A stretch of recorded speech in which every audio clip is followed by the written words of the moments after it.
Assalamualaikum warahmatullahi wabarakatuh. Waalaikumsalam warahmatullahi wabarakatuh. Innalhamdulillah nahmaduhu wa nasta'inu wa nastaghfiruh wa na'udzu billahi min shururi anfusina wa min sayyiati a'malina. May yahdihillahu fala mudhillalah wa may yudlil fala hadiyalah. Asyhadu an la ilaha illallah wahdahu la syarikalah wa asyhadu anna Muhammadan abduhu wa rasuluh. Ya ayyuhalladzina amanu taqullaha haqqa tuqatih wa la tamutunna illa wa antum muslimun. Rabbi shrah li sadri wa yassir li amri wahlul 'uqdatam min lisani yafqahu qawli. Rabbi shrah li sadri wa yassir li amri wahlul 'uqdatam min lisani yafqahu qawli. Rabbi zidni ilma warzuqni fahma, amin. Alhamdulillah pada kesempatan kali ini pagi di waktu Jerman dan insyaallah sore di waktu Indonesia. Alhamdulillah kita tidak pernah berhenti memuji Tuhan kita Allah Subhanahu wa taala yang satu-satunya pencipta, pemilik, penguasa di segala alam semesta dan di seluruh jagat raya ini. Maka dari itu kita tak henti-hentinya kita mengucapkan alhamdulillahirabbil alamin dengan memuji nama Allah. Maka seluruh saudara-saudara kita sekalian menjadikan kalimat ini membasahi bibir-bibir kita selalu. Selanjutnya kita panjatkan salam hormat kita dan cinta dan rindu kepada manusia yang telah disempurnakan jalur nasabnya, fisiknya, juga dan ilmu-ilmunya oleh Sang Pencipta Nabi kita Muhammad sallallahu alaihi wasallam. Allahumma sholli ala sayyidina Muhammad wa ala ali sayyidina Muhammad. Maka dari itu kita berharap semoga kita selalu istiqomah, selalu mengikuti perintah dan larangan Allah Subhanahu wa taala dicontohkan oleh Nabi kita Muhammad sallallahu alaihi wasallam hingga akhir hayat nanti. Baik. Selanjutnya perkenalkan nama saya Anugrah Fajar Pradipta, domisili di Kaiserslautern, Jerman.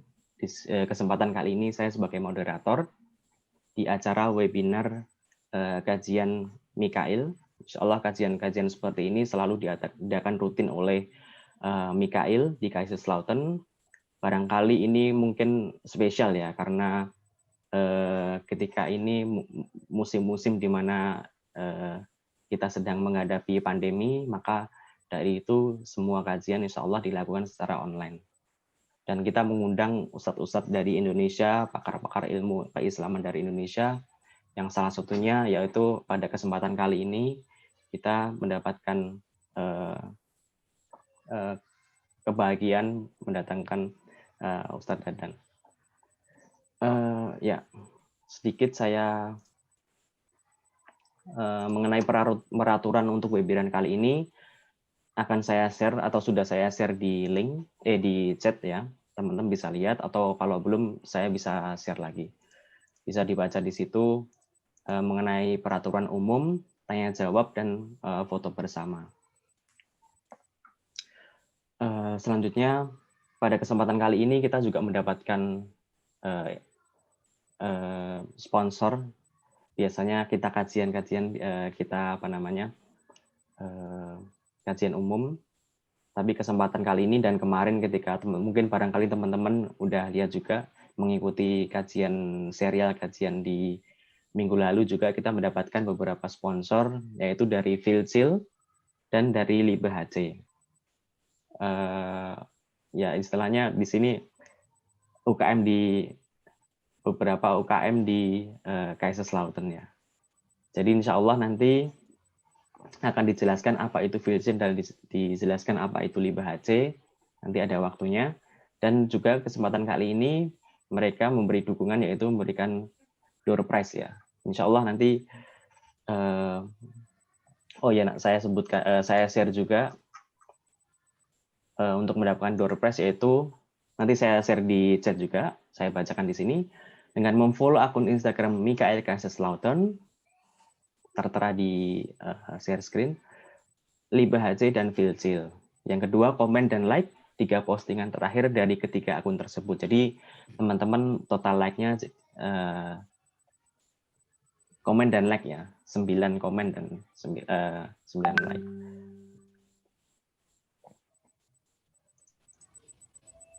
Yang kemudian nanti insya Allah kalau teman-teman beruntung akan mendapatkan hadiah menarik dari sponsor kita pada pagi dan sore kali ini. Kemudian sedikit saya bacakan biodata Ustadz yang insya Allah akan mengisi pada kajian kali ini. Nama beliau RK Dadan Surya Negara, SP, alamat di Cianjur, Jawa Barat, tempat tanggal lahir di Sumedang, 25 Juni 1971. Alhamdulillah sekarang sudah menikah, memiliki 1 istri dan 7 anak. Beliau pernah belajar di Mudir Baitul Quran Al-Mukarromah Cianjur. Beliau juga pernah menjadi Direktur Utama Jaidah Hijrah Thayyibah, pengasuh Majelis Ta'lim Masjid Hurun, pengasuh Majelis Ta'lim Masjid Al-Ikhwan Cianjur, Masjid Gondong Permai Cianjur, Al-Qadijah Cianjur, Masjid Ta'lim As-Sakinah Cianjur. Masya Allah, ini beliau aktif sekali ya dalam kegiatan majelis di Indonesia, khususnya di Cianjur, Jawa Barat. Lanjut, acara selanjutnya langsung saja. Oh ya, saya bacakan sedikit mengenai rundown. Ya, rundown acara kita, webinar kita pada pagi hari ini, yaitu setelah pembacaan biodata Ustadz, selanjutnya dilanjutkan dengan sambutan Ketua Mikail, dan insya Allah dilanjutkan dengan sambutan Ketua Forkom, yang kemudian dilanjutkan dengan tilawah Al-Quran oleh Saudara Devan. Lalu sedikit mengenai sponsor, yaitu tentang Bilzin dan Libah HC. Baru kemudian menuju ke acara utama, yaitu kajian membangun rumah keberkahan oleh Ustadz Dadan Surya Negara. Kemudian setelah itu dilanjutkan dengan sesi tanya-jawab. Insya Allah kita buka mungkin beberapa 4-5 pertanyaan mengenai membangun rumah keberkahan yang nanti insya Allah langsung dijawab oleh Ustadz. Kemudian setelah tanya jawab dilanjutkan dengan kesimpulan apabila ada waktu, masih ada waktu oleh Ustadz, dan langsung disambung dengan doa penutup. Kemudian saya infokan setelah doa, kita sedikit mengambil gambar, mengabadikan gambar, insya Allah nanti di post di Instagram Mikail. Bagi teman, udah dibaca teman-teman di peraturan, bagi teman-teman yang pada akhir sesi nanti tidak mau foto atau gambarnya di post, mungkin bisa dimatiin. Dan ya, selanjutnya penutup. Baik, untuk acara selanjutnya, langsung saja saya persilakan Akhi Fatih Thorik sebagai Ketua Mikail untuk menyampaikan sambutan. Saya persilahkan. Ya, jazakallah khairan katsiran kepada Akh Dipta. Assalamualaikum warahmatullahi wabarakatuh. Waalaikumsalam warahmatullahi wabarakatuh. Suara saya jelas ya? Jelas, insya Allah. Jelas. Oke, alhamdulillah. Bismillahirrahmanirrahim. Alhamdulillahirabbil alamin. Bapak-bapak, ibu-ibu yang saya hormati, dan terusus Al-Mukarrom Bapak Dadan, Al-Ustadz Dadan yang telah berkenan untuk mengisi di kajian kami ini. Jadi secara langsung saya sampaikan, Mikail itu singkatan dari Muslim Indonesia Kaiserslautern dan domisilinya di Jerman. Secara singkat, kami ini merupakan ormas ya, salah satu ormas di Jerman, organisasi masyarakat yang tentunya berkecimpung di bidang dakwah ya di sini. Jadi kami di sini minoritas di Jerman, tentunya harus ada kelompok ataupun orang-orang yang berdakwah gitu ya, saling mengingatkan, menasihati dalam kebaikan, kesabaran, dan kebenaran insya Allah. Dan secara manhaj, insya Allah manhaj yang kami pegang adalah Ahlus Sunnah wal Jamaah. Dan salah satunya di sini Pak Dadan, guru kami, alhamdulillah kami berkesempatan untuk insya Allah mendapatkan ilmu dari beliau. Kami sangat senang ya, dan sebelumnya pun kami terutama di pandemi ini ya, semoga Allah selalu memberikan kesehatan, keberkahan kepada kita semua. Salah satunya kita berkumpul di sini ya dengan guru kita semua bersama di sini, dan sebelumnya pun jadi kita bisa online gitu ya. Karena biasanya kegiatan kami ini darat gitu, offline. Nah, sekarang kita online gitu ya. Alhamdulillah. Nah, semoga acara ini bisa bermanfaat, terkhusus untuk kami yang ada di Jerman, di Kaiserslautern Jerman, dan umumnya untuk seluruh muslimah yang mengikuti acara ini. Dan secara singkat, saya pun tak lupa tadi sampaikan kepada sponsor kami, kepada Filcil dan Libe Hijab Collections yang telah mendukung kegiatan pengajian, ya, atau sebenarnya lebih tepat webinar ya, kita namakan agar lebih keren, webinar, jadi seminar online Muslim Indonesia Kaiserslautern, kajian Islam Muslim Indonesia Kaiserslautern. Mungkin itu saja yang bisa saya sampaikan untuk menghemat waktu. Saya kembalikan lagi kepada Aktifta atas kurang lebihnya dimohon maaf, dan sekali lagi saya berterima kasih kepada ibu-ibu dan bapak-bapak, sahabat sekalian, dan khususnya Al Mukarram Pak Ustaz Dadan yang berkenan hadir dan mengikuti kegiatan kami ini. Wassalamualaikum warahmatullahi wabarakatuh. Waalaikumsalam warahmatullahi Warahmatullahi wabarakatuh. Baik, terima kasih kepada Akhi Thorik atas sambutannya. Selanjutnya, insya Allah langsung saja. Sebenarnya ada sambutan dari Ketua Forkon kita, Akhi Mufti. Mungkin beliau belum hadir ya. Insya Allah lanjut aja ke acara tilawah oleh Saudara Devan. Kepada Saudara Devan, insya Allah kami persilahkan. Silakan, Devan. Ya, bismillahirrahmanirrahim. Assalamualaikum warahmatullahi wabarakatuh. Waalaikumsalam warahmatullahi wabarakatuh. Alhamdulillahirrahmanirrahim. Pada kesempatan kali ini, saya akan membacakan surat Al-A'raf ayat 94 hingga 98 beserta artinya. أعوذ بالله من الشيطان الرجيم وما أرسلنا في قرية من نبي إلا أخذنا أهلها بالبأساء والضراء لعلهم يضرعون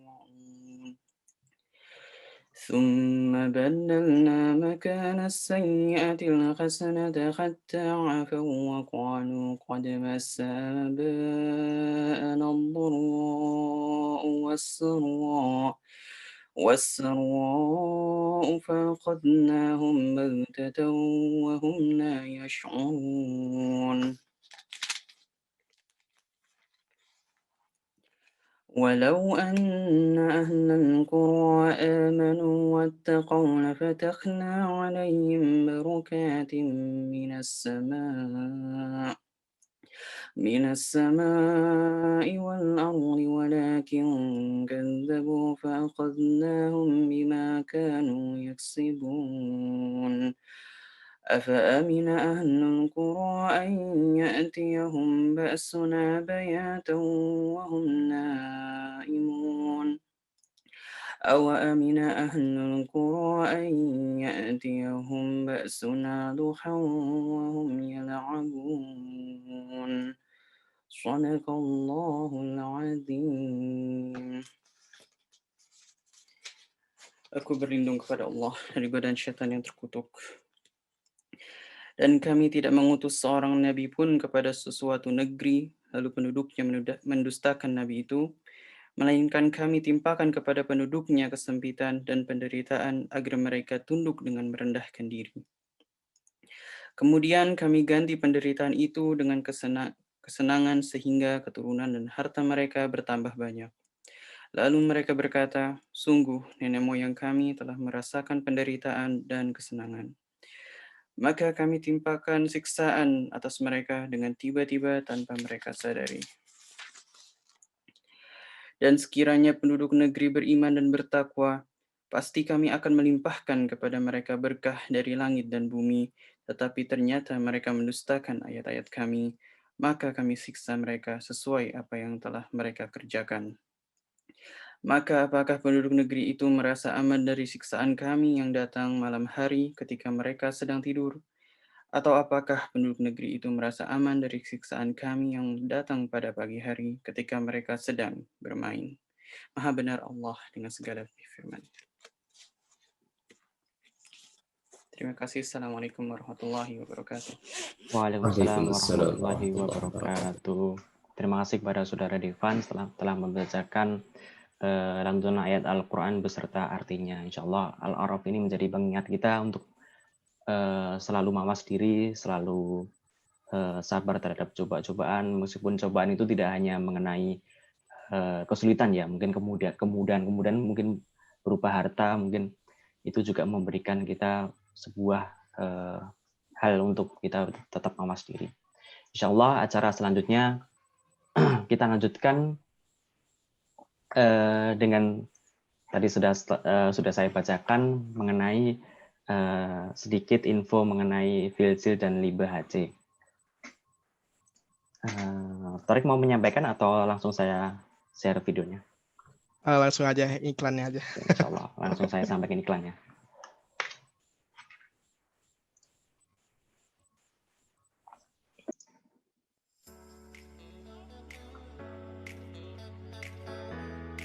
Assalamualaikum teman-teman, ini dia nih, Bluma Series, hijab segitiga instan dari Liba Hijab Collections yang simple, mudah diatur, dan praktis. Langsung tegak di dahi ya. Bahannya halus, berkualitas, dan sangat nyaman dipakai di semua aktivitas. Tinggal slup, langsung cantik. Yuk jadikan koleksi dari Liba Hijab Collections, sahabat syar'imu. Liba Hijab Collections, love your hijab, love your style.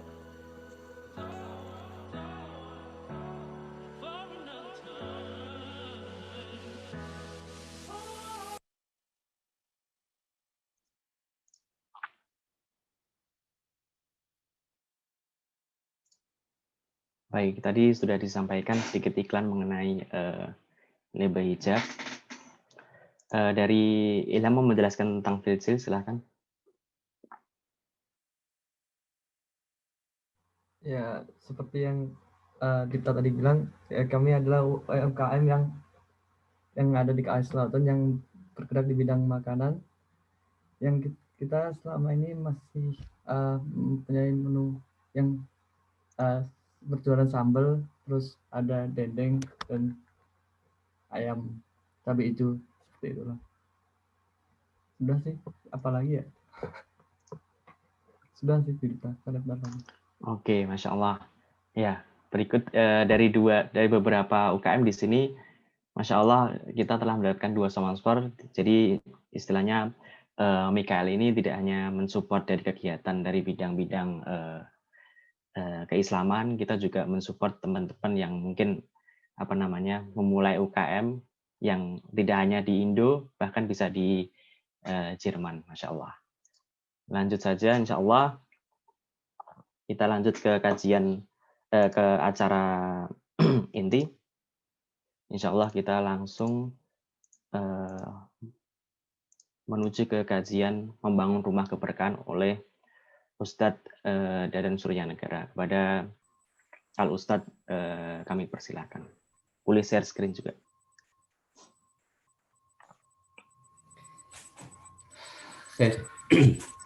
Bismillahirrahmanirrahim. Assalamualaikum warahmatullahi wabarakatuh. Alhamdulillahilladzi anzala sakinata fi qulubil mu'minin liyazdadu imanan ma'a imanihim walillahi junudus samawati wal ard wa kana Allahu aliman hakima. Asyhadu an la ilaha illallah wahdahu la syarika lah wa asyhadu anna Muhammadan abduhu wa rasuluh.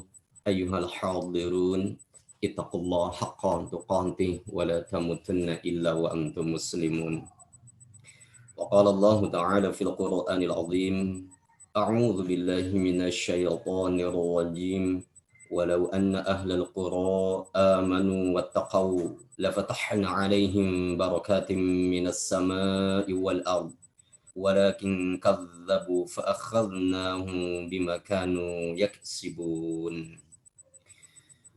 Alhamdulillah, segala puja dan puji kita panjatkan hanya kepada Allah Subhanahu wa taala yang mana berbagai anugerah, berbagai kenikmatan telah Allah limpahkan kepada kita semua, dan kenikmatan-kenikmatan itu tidak bisa dihitung, sehingga patut bagi kita untuk senantiasa mensyukuri atas nikmat-nikmat Allah. Dan salah satu mensyukuri dari nikmat Allah Subhanahu wa taala yang telah Allah anugerahkan kepada kita adalah dengan semakin taatnya kita kepada Allah Subhanahu wa taala untuk senantiasa belajar dan belajar taat, dan yang kedua adalah semakin menambahnya kita pengabdian kita, ibadah kita kepada Allah Subhanahu wa taala. Tak lupa salawat dan salam marilah kita limpahkan kepada uswah kita, panutan kita, panglima dakwah kita, yakni baginda Rasulullah sallallahu alaihi wasallam, kepada keluarga dan para sahabatnya. Alhamdulillah, puji syukur saya sampaikan di sore waktu Indonesia dan pagi di Jerman. Pada kesempatan ini diberikan kesempatan untuk diberikan amanah, diberikan kesempatan untuk mengisi webinar. Namun nanti barangkali kalau misalkan ada kekurangannya, mohon maaf. Itu kekurangan-kekurangan dari ilmu saya sendiri, tetapi mudah-mudahan apa yang disampaikan ini ada manfaatnya, khusus bagi kita semua yang hadir di Zoom online pada kesempatan ini. Sebelum dimulai, Mas Difta, sampai berapa menit saya menyampaikan materi? Ini sudah, kalau di sini sudah 16.32, berarti sudah setengah jam dari jam 4 tadi. Boleh ya, menyampaikan kebablasan. Ya, boleh menyampaikan Ustadz. Insya Allah sekitar 45 menit waktu Ustadz kurang lebih ya. Silakan. Baik. Materi pada kesempatan ini sesungguhnya ini adalah tentang keluarga ya, tentang keluarga, dan mudah-mudahan khususnya bagi saudara-saudara kita nih yang hadir di Jerman, para mahasiswa termotivasi begitu, bagaimana membangun rumah keberkahan. Jadi kenapa temanya saya ambil membangun rumah keberkahan? Karena salah satunya pertama dari rumahlah memulai tentang datangnya pertolongan Allah dengan melalui keberkahan itu. Kemudian yang kedua ya wabil khusus bagi jomblower atau apa ya namanya, bujang hidin ya yang sudah siap menikah, sudah wajib ya menikah, tetapi ya karena kekhawatiran berbagai hal, ya mudah-mudahan pada kesempatan ini menjadi motivasi bagi kita semua insya Allah. Baik, dari temanya adalah membangun rumah keberkahan. Rumah dalam apa namanya bahasa Arab itu ada macam-macam. Ada baitun ya. Dulu kita belajar bahasa Arab ketika kecil itu baitun ya, itu rumah. Kemudian ada dalam bahasa Al-Qur'an itu adalah maskana atau al-maskana, ya. Kalau membangun rumah keberkahan ini menitik beratkannya bukan kepada bait, bukan kepada fisik, ya. Jadi kalau bait itu, baitun itu adalah maknanya tempat bermalam, berarti lebih kepada fisik begitu. Walaupun dalam Al-Quran itu juga sempat disampaikan di surat Al-A'raf, ya, ayat berapa ya, kata Allah Subhanahu wa Ta'ala ketika apa namanya di dalam surat bukan surat Al-A'raf, ya, ada beberapa ayat yang Allah Subhanahu wa Ta'ala apa namanya, Allah sampai menyampaikan di dalam surat Al-Ankabut, mohon maaf ya, wa inna awhanal buyuti labaitul ankabut. Jadi selemah-lemahnya rumah itu adalah rumah laba-laba, artinya itu lebih kepada fisik begitu. Tetapi rumah keberkahan ini adalah lebih kepada maskana. Makanya di dalam Al-Quran itu ada beberapa ayat bahwa yang dimaksud membangun rumah keberkahan itu adalah isi yang mengisi penduduk atau orang-orang yang berada di dalam rumah itu sendiri begitu. Makanya bagaimana pengisinya itu merasakan tentram, merasakan tenang, itulah yang disebut dengan maskana. Jadi salah satu contoh Allah menyampaikan itu wa masakin thayyibatan fi jannati adn, ya, dan memasukkan kalian itu ke tempat tinggal yang baik, yaitu di dalam jannah. Artinya ke tempat tinggal yang baik, rumah ketenangan, rumah ketentraman. Atau misalkan sebagaimana di dalam surat An-Naml, ya, ketika Nabi Nabi Sulaiman, ya, ketika Nabi Sulaiman itu sedang naik kuda berserta dengan bala tentaranya, kemudian di depan itu ada semut-semut, ya, dan apa namanya, pemimpin semut itu menyampaikan, ya ayuhan namal udkhulu masakinakum, wahai semut-semut, masuklah kalian itu kepada sarang-sarang rumah-rumah yang membuat sebuah ketentraman. Nah, inilah bagaimana kita membuat rumah ini adalah rumah yang di dalamnya itu adalah menenteramkan, menenangkan, ya. Itu yang dimaksud dengan rumah. Kemudian keberkahan. Bagaimana rumah kita ini memiliki sebuah keberkahan. Apa sih berkah? Apa itu barokah? Ya. Banyak yang apa namanya, pemahaman terhadap barokah atau berkah ini kurang pas begitu.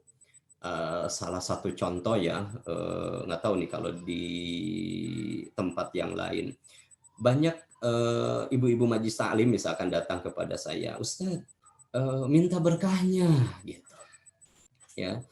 Padahal keberkahan itu adalah dari Allah Subhanahu wa Ta'ala, sebagaimana dalam tahiyat kita kan, at-tahiyatul mubarakatus salawatu thayyibatu lillah. Keberkahan itu adalah milik Allah Subhanahu wa Ta'ala. Atau misalkan kita sering juga seolah-olah keberkahan itu adalah bertambahnya harta, banyaknya harta, ya. Jadi berkah itu bukan tentang banyaknya harta atau bertambahnya harta. Kalau misalkan keberkahan, misalkan ada orang itu sedang maju usahanya, wah dia berkah, ya. Kalau ukuran berkah itu adalah banyaknya harta, bertambahnya harta, orang-orang kafir itu berarti lebih berkah dibandingkan kita kalau ukurannya itu adalah banyaknya harta, gitu. Jadi hidup berkah itu mungkin saja penghasilannya pas-pasan, atau boleh dikatakan secara harta dia miskin, ya. Tetapi hatinya kaya, hatinya tenang, adanya kebahagiaan, kemudian tidurnya nyenyak, begitu. Itu merupakan keberkahan. Atau hidup barokah itu bukan hanya sekedar sehat, mungkin dia sakit, tetapi menghadapi sakitnya itu justru dia sabar, kemudian dia ridho, ya, kemudian dia nikmati dengan sakitnya itu. Contohnya adalah siapa? Nabi Ayub alaihissalam, ya, seperti itu. Kemudian barokah itu tidak senantiasa panjang umur, ya. Usianya 80 tahun, wah barokah. Belum tentu dia barokah. Bisa jadi usianya pendek, ada yang usia 20 tahun wafat, ada usia 40 tahun wafat. Tidak panjang, tapi banyak orang itu yang dari aktivitas dulunya itu banyak amal yang bisa dirasakan oleh orang banyak, itu juga berkah begitu. Atau misalkan berkah itu tidak harus tanah yang subur, panoramanya bagus. Wah, Indonesia itu negara berkah karena memang tanahnya subur, panoramanya indah. Belum tentu Indonesia ini berkah, ya. Tapi justru terkadang adalah tanah yang gersang, tanah yang tandus, bisa saja itu berkah. Contohnya apa? Tanah suci Mekah, ya, Madinah. Bagaimana itu diberkahi oleh Allah Subhanahu wa taala walaupun tanahnya tandus, tanahnya kering, ya. Seperti itu. Nah, karenanya apa sih barokah itu? Apa sih berkah itu? Para ulama, saya ngambil singkat-singkat saja. Para ulama itu menyampaikan bahwa yang dimaksud dengan berkah atau barokah itu adalah ziyadatul khair fi kulli hal. Ya. Jadi ziyadatul khair fi kulli hal, tambahan kebaikan dari Allah Subhanahu wa taala dalam setiap hal yang sifatnya maknawiyah. Ulangi ya. Jadi tambahan kebaikan dari Allah Subhanahu wa taala, sifatnya maknawiyah gitu. Terkadang tidak bisa diukur dengan logika, tetapi justru adanya kebahagiaan, adanya kesehatan, adanya anak soleh dan sebagainya, itu adalah merupakan keberkahan. Dari mana hasil datangnya tambahan keberkahan atau tambahan kebaikan dari Allah itu adalah hasil dari ketaatan kita kepada Allah Subhanahu wa taala dan amal soleh kita. Yang dibingkai ketaatan dan amal soleh itu dengan iman. Dari hasil ketaatan inilah taat kita kepada Allah, dan amal solih kita yang dibingkai semuanya adalah dengan keimanan, maka lahirlah satu tambahan nilai atau nilai tambah dari Allah Subhanahu wa taala yang diberikan kepada orang tersebut. Bisa berupa kesehatan, bisa berupa kebahagiaan, bisa kemudahan dalam kehidupan. Bisa misalkan ketika membutuhkan sesuatu, kita butuh, tidak ada uang, tapi ketika butuh, ujug-ujug ada rezeki itu, ada harta itu. Kalau dalam bahasa kita mah tuhda, ya, di mana butuh ada, begitu. Itu merupakan sebuah keberkahan dari Allah Subhanahu wa taala.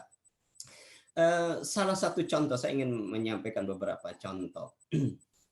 Ketika perang Ahzab atau perang Khandaq, ya, itu kan Rasulullah SAW itu membuat parit. Ketika membuat parit sampai 3 hari, dan Rasulullah dengan para sahabat itu kurang perbekalan, makannya sangat kurang begitu. Yang ada korma dimakan, begitu, tidak ada makanan. Pada 3 hari itu berturut-turut untuk membuat parit. Sampai para sahabat itu mengganjal perutnya, di dalam perutnya itu dengan 2 batu begitu, dan disampaikan oleh sahabat kepada Rasulullah, ya Rasulullah, saya sudah mengganjal perut itu dengan 2 batu, tapi ternyata Rasulullah SAW itu mengganjal perutnya itu dengan 3 batu, tapi tetap dengan kesabaran segala macam. Kemudian ada sahabat Zabir ketika itu melihat Rasulullah SAW yang mengganjal perutnya dengan 3 batu, merasa kasihan, merasa sedih begitu ya. Masa Rasulullah kelaparan seperti itu, para sahabat, tapi tidak ada makanan begitu. Kemudian Zabir itu meminta izin kepada Rasulullah. Ya Rasulullah, bolehkah aku ingin melihat di rumahku, barangkali ada makanan begitu. Kemudian diizinkan oleh Rasulullah SAW. Kemudian Zabir itu datang ke rumahnya, kemudian datang kepada istrinya, ada nggak makanan untuk dimasak? Kasihan Rasulullah itu dalam keadaan lapar. Kemudian kata istrinya, ada, ini kambing kecil. Kemudian ada 2 genggam gandum. Ya sudah, masak. Ini untuk makannya Rasulullah dan beberapa sahabat. Tidak harus semuanya. Bayangkan ya, iwafila rahimakumullah. Kemudian setelah dimasak, kemudian datanglah Zabir itu kepada Rasulullah. Ya Rasulullah, dengan pelan-pelan makanan sudah siap, dipersilahkan datang ke rumah, kemudian undang beberapa saja untuk bisa memakan hidangan, karena memang tidak ada makanan yang lain, makanannya sedikit, kambingnya kecil, gandumnya cuma 2 kepal saja. Kata Rasulullah, baik kalau begitu. Kemudian Rasulullah SAW malah mengumumkan kepada para sahabat, wahai para sahabat, kita diundang makan. Bayangkan 1000 orang. Ya.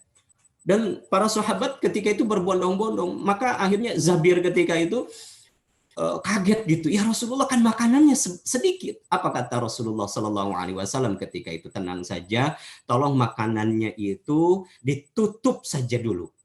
Ya, biar nanti para sahabat itu mengambilnya sambil menutup dari makanan itu. Kemudian Zabir dengan terengah-engah ketika itu datang ke rumahnya, datang kepada istrinya, bahwa yang datang bukan hanya Rasulullah dan beberapa para sahabat, tapi seluruh sahabat. Ya. Dan yang pertama datang ke situ adalah Rasulullah SAW, kemudian mengambil makanan itu, kemudian ditutup lagi, dan ternyata Masya Allah luar biasa, ya. Itu makanan itu sampai 1000 sahabat itu ternyata masih tersisa. Artinya dari hasil ketaatan ini justru disinilah keberkahan dari Allah Subhanahu wa Ta'ala. Ya. Atau misalkan contoh yang lain, kalau dulu ketika zaman saya di pondok di pesantren itu, kita tuh berkhidmat kepada guru gitu. Jadi kita belajar di pondok, tapi kita berkhidmat kepada guru.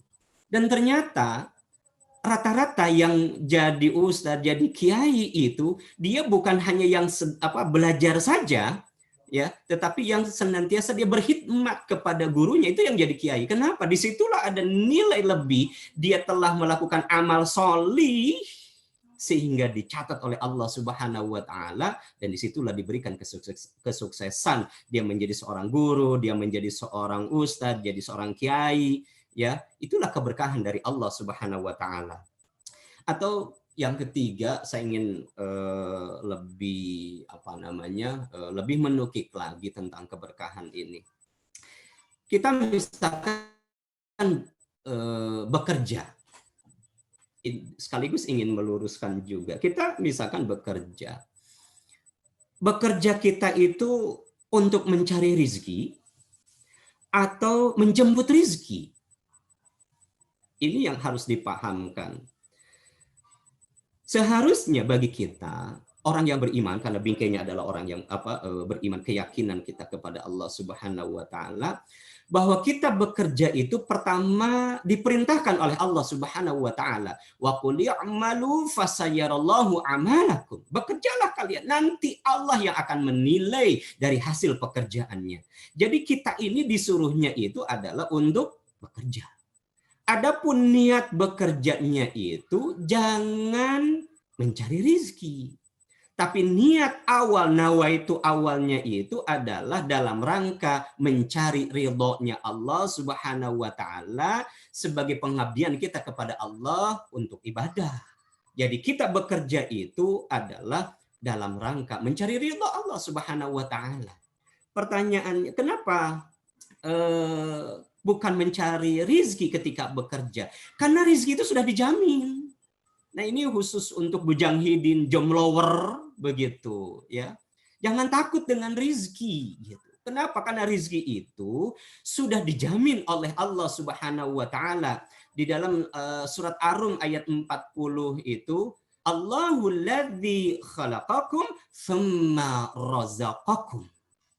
Allah yang menciptakan kalian, tsumma itu bahasanya tsumma, kemudian memberikan rizki bagi kalian. Jadi sudah dijamin. Atau misalkan di dalam ayat yang lain, di dalam surat Hud ayat 6, wa ma min dabatin fil ardi illa 'alallahi rizquha. Dan tidak ada suatu binatang melata pun di muka bumi itu melainkan Allah yang memberikan rizkinya. Jadi rizki itu sudah dijamin oleh Allah Subhanahu wa taala. Bagaikan kita dulu pernah mendengar ya, orang tua dulu menciptakan lagu tentang cecak. Cecak-cecak di dinding, diam-diam merayap, datang seekor nyamuk. Lalu apa? Haf. Ya. Dan ternyata nyamuknya yang datang. Artinya sudah dijamin oleh Allah Subhanahu wa taala. Jadi ketika kita bekerja, niatkan nawaitunya itu adalah untuk mencari keridhaan Allah Subhanahu wa taala. Kenapa saya ingin sampaikan bahwa ketika kita mencari bekerja itu adalah dalam rangka mencari ridha Allah Subhanahu wa taala, bukan mencari rizki. Saya khawatir dengan niat mencari rizki dari bekerja itu adalah dia lupa diri, lupa daratan, lupa Allah Subhanahu wa taala. Dia bekerjanya sampai akhirnya dia lupa Allah. Salatnya terbengkalai, mengakhirkan salat, atau misalkan tidak salat, tidak sempat ada tilawah. Itu kalau misalkan niat bekerjanya itu adalah hanya untuk mencari rizki. Sehingga apa? Tujuannya adalah rizkinya itu. Pada rizki itu dari Allah Subhanahu wa ta'ala. Nah, tetapi kalau misalkan niat kita, tujuan kita adalah mencari ridha Allah Subhanahu wa ta'ala, apapun hasilnya itu, kita ridho apa yang diberikan oleh Allah Subhanahu wa taala, kemudian dengan keridhaan itu kita jujur dalam bekerja, kita tidak melupakan sholat, kita tidak melupakan tilawah, kita tidak melupakan berbuat baik kepada orang dan sebagainya, maka perbuatan-perbuatan dari tilawah kita, sholat kita, itulah yang akan dinilai oleh Allah Subhanahu wa ta'ala, yang akan dijadikan satu akumulasi sebagai nilai tambah yang melahirkan keberkahan itu. Begitu. Dalam konsep Quran, ya, segala sesuatu itu yang harus didahulukan itu adalah Allah. Kita lihat ketika kita ingin melakukan kebaikan, bahasa Allahnya itu fastabiqul khairat. Ketika kita bermaksiat, ketika kita berdosa, bahasa Qur'annya itu wasari'u ila magfiratin min rabbikum. Wasari'u adalah bersegeralah ya untuk memohon ampunan ya kepada Allah Subhanahu wa taala. Atau misalkan ketika kita salat Jumat ya menuju Allah Subhanahu wa taala, itu bahasa Allahnya fas'au ila dzikrillah, bersegera, berlari ya untuk mengingat Allah Subhanahu wa taala. Tapi lihat di dalam surat Al-Mulk ayat 6 itu, ketika kita mencari rizki, mencari dunia itu, bahasanya itu adalah famshu fi manakibiha wa kulu mir rizqi. Berjalanlah di muka bumi, lalu ambillah sebagian rizkinya. Jadi kalau menuju Allah, itu kita harus berlari, harus bersegera.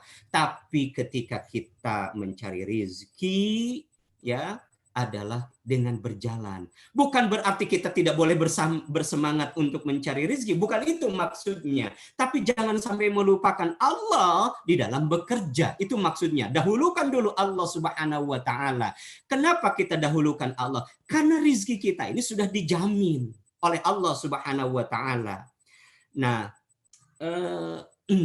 contoh lain, saya punya sahabat ya. Masya Allah, luar biasa. Sahabat saya ini ya boleh dikatakan seorang ustadz juga. Usianya sekarang sudah hampir mendekati 60 tahun. Dan tahukah, dia bukan PNS, bukan pegawai negeri, ya. Dia guru honorer, ya. Rumah ngontrak, motor, ya itu-itunya juga. Tapi yang saya luar biasa hormat kepada beliau itu begitu. Pertama, dia sudah berangkat haji. Anaknya hafidhah. Kemudian mantunya hafidh Quran, ya. Kemudian ketika pernikahan dia bisa menyewa gedung. Kalau secara logika tidak mungkin. Tapi kalau setiap Ramadan, ya, saya terus terang belum bisa mengalahkan sahabat saya ini ketika ditanya. Hari ketiga ketika itu, saya tanya, Ustaz, sudah sampai surat berapa hari ketiga di bulan Ramadan? Apa dia bilang? Ustaz, alhamdulillah, saya sudah khatam. 3 hari khatam Quran. Ya. Artinya apa? Mungkin secara duniawi, ya, penghasilannya tidak terlalu banyak, mungkin 1 juta, 2 juta misalkan. Tetapi yang sangat luar biasa, karena ketaatannya kepada Allah Subhanahu wa Ta'ala dan amal solehnya yang dibingkai dengan keimanan itulah, sehingga Allah mengumpulkan dari tilawahnya, dari sholat malamnya, kemudian dari duhanya, dari kebaikannya, Allah kumpulkan menjadi nilai-nilai tambah, dan oleh Allah Subhanahu wa Ta'ala tuh langsung oleh Allah Subhanahu wa Ta'ala itu diberikan nilai tambah, dan itulah yang disebut dengan keberkahan, itulah yang disebut dengan barokah. Nah, iwafillah rahimakumullah. Jadi ketika kita taat, intinya jangan khawatir terhadap rezeki, tetapi yang khawatir itu adalah bagaimana kita ini bermaksiat kepada Allah. Tidak taat kepada Allah. Ya, itu yang harus kita khawatirkan. Yang kedua adalah kita senantiasa dalam amal salih. Ya. Allah Subhanahu wa Ta'ala menyampaikan di dalam surat An-Nahl ayat 97, ayatnya sudah pada hafal insyaallah, man amila salihan min dzakarin aw untha wa huwa mu'minun falanahyiyannahu hayatan thayyibah walanajziyannahum ajrahum bi ahsani ma kanu ya'malun. Man amila salihan, barang siapa yang beramal solih, garis bawah itu amal solih, min dzakarin aw untha, baik laki-laki ataupun perempuan, mu'minun wa huwa mu'minun, dan dia dalam beriman, yakin kepada Allah Subhanahu wa Ta'ala. Jadi dia beramal solih, aktivitasnya kebaikan, dibingkai dengan keimanan. Apa kata Allah? Falanuhyiyannahu hayatan thayyibah, maka kami berikan kepadanya kehidupan yang baik. Nah, kehidupan yang baik inilah yang disebut dengan keberkahan. Walanajziyannahum ajrahum bi ahsani ma kanu ya'malun. Sesungguhnya akan kami beri balasan kepada mereka dengan pahala yang lebih baik dari apa yang telah mereka kerjakan. Allah kasih reward begitu dari amal solehnya itu. Ya. Nah, hayatan thayyibah inilah nilai tambah dari Allah Subhanahu wa Ta'ala karena ketaatan kita kepada Allah, satu, dan yang kedua karena kita melakukan amal soleh. Amal soleh itu adalah aktivitas kebaikannya. Pekerjaannya itu adalah amal soleh. Pahalanya dalam Al-Quran itu disebut hasanah. Jadi pahalanya itu disebut hasanah. Ya, dan hasanah itu dibalas oleh Allah Subhanahu wa Ta'ala itu dalam Quran itu minimal 10 kali lipat. Ya, sampai 700 kali lipat, bahkan sampai tak terhingga. Pahala sabar itu tak terhingga, tidak ada batas pahala sabar itu. Kata Allah Subhanahu wa Ta'ala, man jaa bil hasanati falahu asy'aru amsalihha. Barang siapa yang datang bil hasanati dengan amal kebaikan, membawa amal baik itu, falahu asy'aru amsalihha, maka baginya itu dibalas pahalanya 10 kali lipat amalnya. Ya. Nah, hasil dari akumulasi ketaatan kita kepada Allah, hasil dari amal solih kita Amal soleh itu sholat kita, sholat sunnah kita, tahajud kita, duha kita, rawatib kita, tilawah kita, jujur kita, ya, kemudian sabar kita, ya, dan sebagainya, keikhlasan kita, itu semua adalah amal solih dinilai oleh Allah Subhanahu wa Ta'ala, dan semuanya dari kebaikan-kebaikan itu insya Allah adalah untuk kita. Itu pertama, adalah untuk kita. Kata Allah Subhanahu wa Ta'ala, in ahsantum ahsantum li anfusikum. Jika kamu itu berbuat baik, ya, berarti kamu berbuat baik bagi dirimu, dan perbuatan baik itu dari ketaatan kita kepada Allah. Kemudian dari amal soleh itu Allah akan tampakkan, ya. Jadi pahalanya dari kebaikan itu bukan saja nanti di akhirat, tapi Allah akan tampakkan di dunia cuma berupa maknawiyah. Apa tuh dalilnya? Allah sampaikan di dalam surat Al-Zalzalah, ya, ayat 7 ayat 8, kata Allah Subhanahu wa Ta'ala, "Samay ya'mal mithqala dzarratin khairan yarah." Kata Allah Subhanahu wa Ta'ala, dan barang siapa yang mengerjakan, beramal, beraktivitas, ya, kebaikan mithqala dzarratin, walaupun seberat dzarrah, pekerjaannya itu sedikit tapi pekerjaan yang baik, yarahu, Allah akan perlihatkan dari hasil nilai-nilai kebaikan itu. Nah, dari nilai-nilai kebaikan inilah maka Allah akumulasikan, itu adalah menjadi nilai tambah, dan itulah yang disebut dengan keberkahan, itulah yang disebut dengan berkah.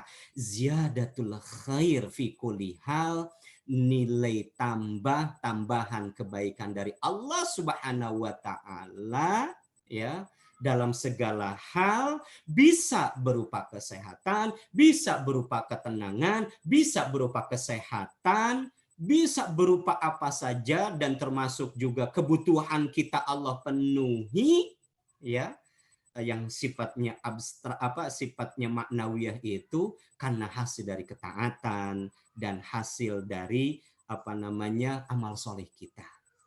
Nah, ini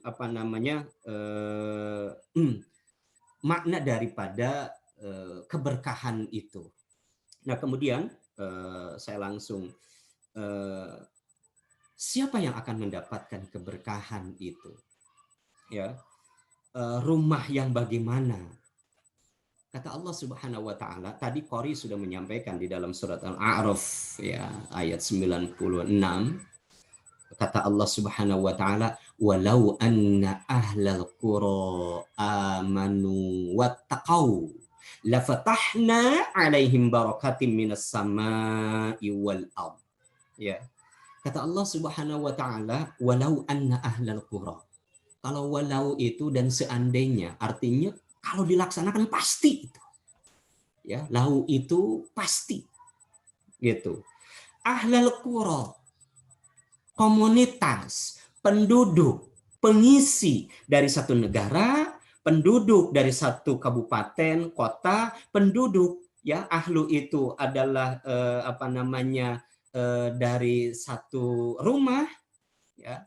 Kalau penduduk satu rumahnya itu pasangan suami istri, kemudian ditambah kalau misalkan dia sudah memiliki anak, misalkan amanu, beriman, yakin, bingkainya dalam keimanan kita kepada Allah, wattaqau, dan dia bertakwa. Apa itu takwa itu? Dia melakukan senantiasa amal solih, kebaikan-kebaikannya dia ciptakan, dia memproduk satu kebaikan, baik ibadah mahdoh atau ghair mahdoh, dan dia menutup dari maksiat, dan dia menutup dari dosa. Itu takwa. Ya, maka apa kata Allah Subhanahu wa Ta'ala? La fatahna alaihim barakatim minas samai wal ard. Sungguh pasti lah, itu pasti, ya, kami limpahkan, gelontorkan, ya, alaihim, atas kalian, dari atas ke bawah, ya, barokatin, berbagai keberkahan nih, berbagai keberkahan ya, minas samai wal ard, dari langit dan dari bumi. Artinya kemudahan dalam kehidupan kita. Mungkin secara kasat mata dia biasa orangnya, tapi hatinya kaya. Kenapa? Karena diberkahi oleh Allah Subhanahu wa taala. Ya. Nah, karena di sini adalah ahlul qura, penduduknya, berarti penduduknya ini adalah yang harus beriman dan yang harus bertakwa. Kalau rumah, berarti penduduk rumah itu yang harus beriman dan bertakwa kita kepada Allah Subhanahu wa taala. Maka bagi kita yang sudah menikah adalah bagaimana menciptakan keberkahan itu adalah dengan ketaatan kita kepada Allah Subhanahu wa taala dan senantiasa memproduksi tentang amal soleh kita dan menyetop dari maksiat dan dosa-dosa. Ya, walaupun misalkan tidak sengaja dan segala macam, kita beristighfar. Makanya dalam sehari itu kita senantiasa beristighfar kita kepada Allah Subhanahu wa taala. Kalau bagi mereka yang belum menikah, ya, tapi sudah memiliki wajib menikah, ya, bahasa hadisnya itu ya ma'syarasy syabab, wahai para pemuda, man istata'a minkum alba'ata, ya, barang siapa yang sudah sanggup di antara kalian itu alba'ata, menikah. Alba'ata ini tafsirannya, mohon maaf, ya birahinya sudah siap begitu. Ya. Untuk untuk mohon maaf berhubungan segala macam, dia sebenarnya sudah siap. Bahkan kalau mohon maaf, kalau si pemuda itu sudah melihat, wah dia wanitanya itu cantik, sudah terbayang-bayang, itu sudah wajib, masuk ke dalam wajib begitu. Maka fal yatazawwaj, ini fil amr, maka menikahlah. Ketika menikah, kenapa? Fa'inahu, maka ketika menikah itu aghaddul lil basar wa ahsanu lir farji, akan menundukkan pandangan dan lebih menjaga kemaluan. Artinya bisa mensucikan diri gitu dengan menikah itu, mensucikan diri ya dari hal-hal yang dilarang oleh Allah Subhanahu wa taala. Walaupun ini hadis, kata Rasulullah sallallahu alaihi wasallam, wa man lam yastati fa alaihi bisaumi fa innahu lahu wijaun. Ya. Barang siapa yang belum mampu, ya, belum mampu, maka berpuasalah. Tapi apa? Wijaun itu ganjel, hanya pengekang, dan ganjel itu kan tidak selamanya begitu. Makanya lebih baik kita menikah begitu, ya, agar kita selamat. Nah, ketika kita ini menikah, menjaga kesucian diri, berarti kita sudah taat kepada Allah Subhanahu wa taala. Maka ketika kita melaksanakan ketaatan kepada Allah Subhanahu wa taala, maka jangan takut dengan menikah. Ya, maka nanti Allah akan memberikan keberkahan, Allah akan memberikan jalan tentang rizki dan segala macam. Masalahnya adalah banyak orang yang takut menikah itu karena belum mapan. Takut menikah itu karena khawatir susah hidupnya gitu. Takut hal-hal kekhawatiran. Padahal kalau misalkan kita lihat, kita harus ingat, jangan menunggu mapan kita menikah, tetapi menikahlah, maka insya Allah akan mapan. Ya.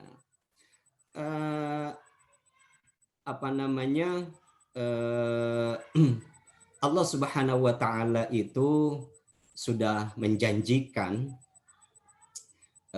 bagi orang-orang yang dia sudah bulat, mungkin masih kuliah, belum punya pekerjaan, yang terpenting itu kategori kita ada dalam ketaatan kita kepada Allah. Satu. Yang kedua, senantiasa memproduksi amal solih, dibingkai dengan keimanan, maka jangan takut dengan menikah. Itu bingkainya. Kenapa? Kalau itu yang sudah kita lakukan, maka janji Allah Subhanahu wa taala, ya. Apa kata Allah Subhanahu wa taala? Iyakunu fuqara'a yughnihimullah min fadlihi. Jadi kalau misalkan jika mereka itu miskin ketika menikah itu, maka Allah akan memampukan, Allah akan kayakan mereka dengan karunia Allah Subhanahu wa taala. Itu harus digaris bawah. Ini di surat An-Nur ayat 32. Ya, ayat 32. Allah janjikan ya, kekayaan, Allah mampukan dengan diberikan rizki oleh Allah Subhanahu wa taala. Kata Rasulullah Sallallahu Alaihi Wasallam, an-nikahu miftahu rizqo. Nikah itu kuncinya rizki. Jadi dengan nikah itu kuncinya rizki. Kalau kita renungkan apa yang disampaikan oleh Rasulullah Sallallahu Alaihi Wasallam, an-nikahu miftahu rizqo. Nikah itu kuncinya rizki. Mohon maaf, saya contohkan begini. Kalau laki-laki itu kunci, ya. Kalau perempuan itu berangkasnya, ya. Berangkasnya. Kan si kunci itu dimasukin nih kepada berangkas. Di berangkas itu di situ ada emas, di situ ada uang, ya.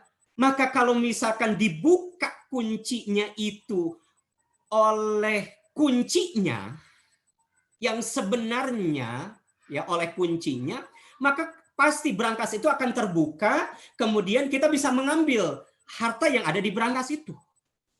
Nah, dengan melalui pernikahan itu, maka ketika kita membuka kunci, karena sudah melalui pernikahan halal, maka dibuka kunci, maka disitulah kita akan mengambil harta-harta di dalam berangkas itu.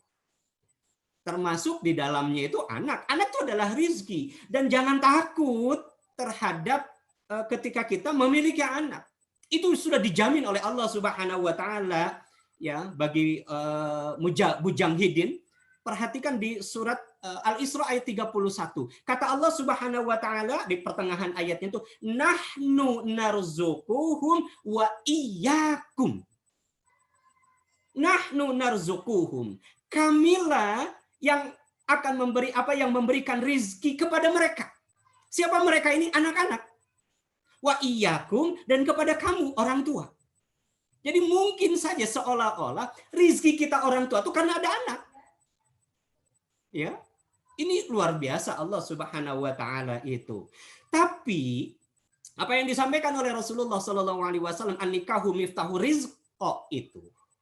Kemudian karena rasa takut untuk menikah, kemudian akhirnya melalui, mohon maaf, pacaran. Karena kita harus kenal dulu. Wah, berlama-lama dan segala macam untuk mengenal dan segala macam. Justru itu tidak melalui ketaatan kita kepada Allah Subhanahu wa taala. Seolah-olah kalau berangkas itu kuncinya salah. Kita bayangkan kalau kunci salah. Dipaksakan itu kunci dibuka karena bukan pasangannya begitu, maka tidak akan pernah terbuka. Kalaupun dipaksa, maka si kunci itu akan patah. Artinya kalau kita tidak melalui sebuah ketaatan kita kepada Allah Subhanahu wa taala, malah yang ada itu adalah dengan pacaran yang dilarang oleh Allah Subhanahu wa taala, maka akan melahirkan yang disebut dengan permasalahan dalam kehidupan kita. Maka otomatis rumah kita tidak diberkahi oleh Allah Subhanahu wa taala. Nah, kemudian kalau misalkan sudah menikah, ya, makanya kenapa dalam menikah itu doanya tuh keberkahan. ketika menikah itu doanya bukan semoga bahagia atau banyak anak, bukan itu. Gitu. Kita juga suka sering semoga pernikahannya sakinah, mawadah, warohmah. Doa untuk yang menikah itu adalah barakallahu laka wa baraka alaika wa jama'a bainakuma fi khair. Itu doa yang sangat luar biasa. Apa maknanya? Barakallahu laka. Keberkahan untukmu dari Allah. Wa baraka alaika, dan keberkahan atasmu. Wa jama'a bainakuma, dan semoga Allah mengumpulkan di antara kalian berdua itu dalam kebaikan. Artinya kenapa? Kok doanya keberkahan? Bukan doanya kebahagiaan. Keberkahan, berkah itu kalau sudah didapatkan, itu akan melebihi daripada kebahagiaan. Karena kebahagiaan yang hakiki itu adalah nanti di akhirat. Tetapi keberkahan itu adalah nilai-nilai tambah, apa yang dibutuhkan oleh diri kita, maka Allah akan ngasih. Itulah keberkahan. Ya. Nah, apa yang dimaksud dengan barakallahu laka, keberkahan untukmu? Maknanya adalah keberkahan untukmu manakala kita ini diberikan kemudahan oleh Allah, manakala kita ini diberikan kesuksesan oleh Allah, manakala kita ini diberikan berbagai kemudahan, kesuksesan, dan segala macam, itu dibutuhkan keberkahan. Untuk apa? Jangan sampai kita ini sombong. Jadi dibutuhkan keberkahan itu ketika sukses itu, jangan sampai kita sombong, jangan sampai kita jumawa, jangan sampai kita ini lupa diri, lupa daratan. Ya. Nah, kemudian wa baraka alaika, apa dari atas ke bawah diberikan oleh Allah keberkahannya itu maksudnya adalah ketika kita terpuruk, memulai baru nikah, belum punya penghasilan, kan lagi terpuruk. Nah, keterpurukan ini mudah-mudahan diberikan keberkahan oleh Allah Subhanahu wa taala sehingga termotivasi begitu untuk bangkit. Itulah keberkahan dari Allah Subhanahu wa taala. Ya. Nah, ini sudah 16 menit, lewat 16 menit ya. Khawatir terlalu. Insya Allah boleh 5 menit lagi, Ustaz. Oh, 5 menit lagi. Ya. Nah, oleh karena itu bagi yang sudah kemudian menikah, cari keberkahan itu ketika menikah itu. Di 3 tempat. Di mana itu? Suami dan istri berbeda. Cari keberkahan bagi suami itu pertama, cari keberkahan itu di Allah, di Rasulullah, kemudian di orang tua. Bagi suami, di orang tua. Cari keberkahan bagi seorang istri itu di 3 tempat. Di mana? Di Allah, di Rasulullah, dan di suami. Keberkahan itu. Ya. Jadi kenapa kok di Allah, di Rasul Allah mencari keberkahan? Suami istri itu sama. Ketika menikah itu jangan jatuh cinta makanya, tapi membangun cinta. Ya, kenapa kita membangun cinta? Walaupun kita tidak kenal, yang memberikan cinta itu Allah. Maka bangun cinta dulu kepada Allah Subhanahu wa taala sehingga Allah menurunkan keberkahannya berupa rahmah. Jadi pemilik cinta itu adalah Allah. Kata Allah Subhanahu wa taala di dalam surat Al-Anfal itu, ya, wa allafa baina qulubihim law anfaqata ma fil ardi jami'an ma alafta baina qulubihim walakinallaha alafa bainahum. Kata Allah Subhanahu wa taala, wa alafa baina qulubihim.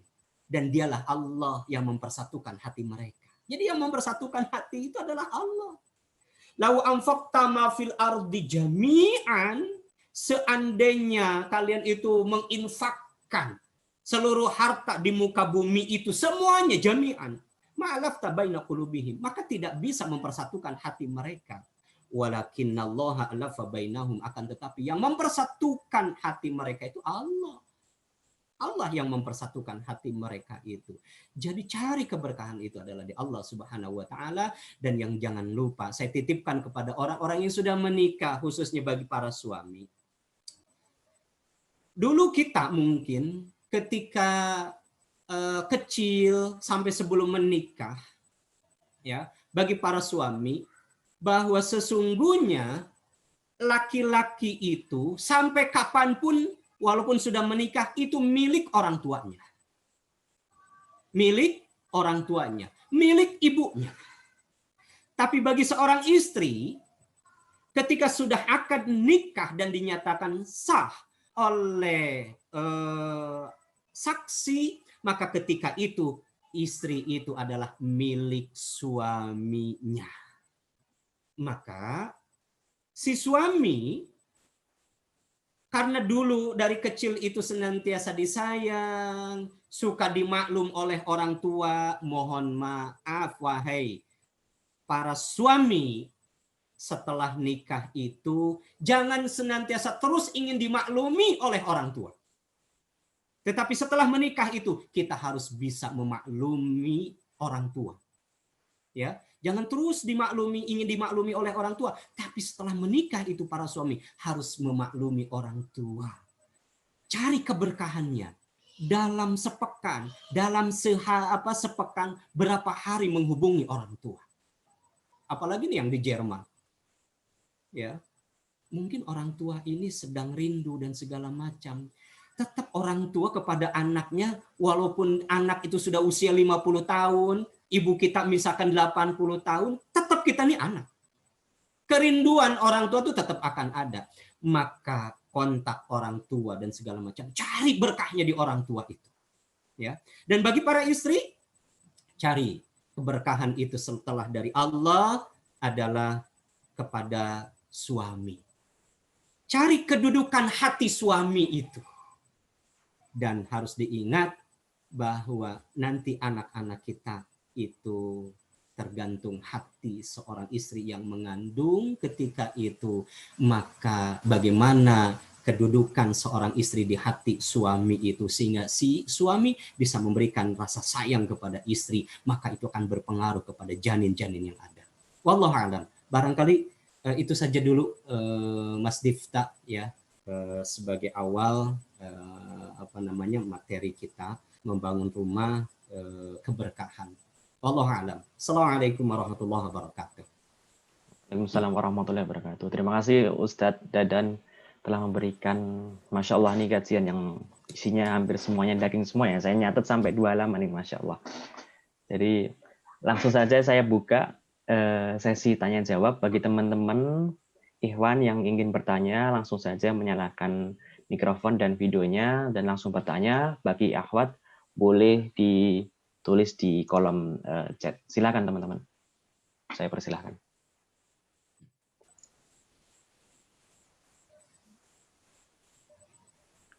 Oh iya, langsung mau langsung dinyalakan mikrofonnya atau? Boleh tanya? Oh iya, silakan Ibu. Assalamualaikum. Waalaikumsalam warahmatullahi wabarakatuh. Terima kasih waktunya. Mau tanya, kalau memotivasi seorang, ini karena sudut pandangnya dari ibu ya, dari seorang ibu ya. Kalau memotivasi seorang pemuda yang menurut syariat, kacamata syariat udah mampu, tapi dia kekeh gitu ya, merasa belum mampu. Nah, gimana triknya agar menyadarkan bahwa pemuda itu sebenarnya mampu gitu, Ustaz? Ya mungkin itu aja. Sudah cukup? Langsung Mas Dita atau gimana? Gimana, Ustaz? Mas Dita, mau langsung aja dijawab? Iya, langsung aja dijawab, Ustaz. Ya. Ya, bagaimana memotivasi ya. Jadi begini,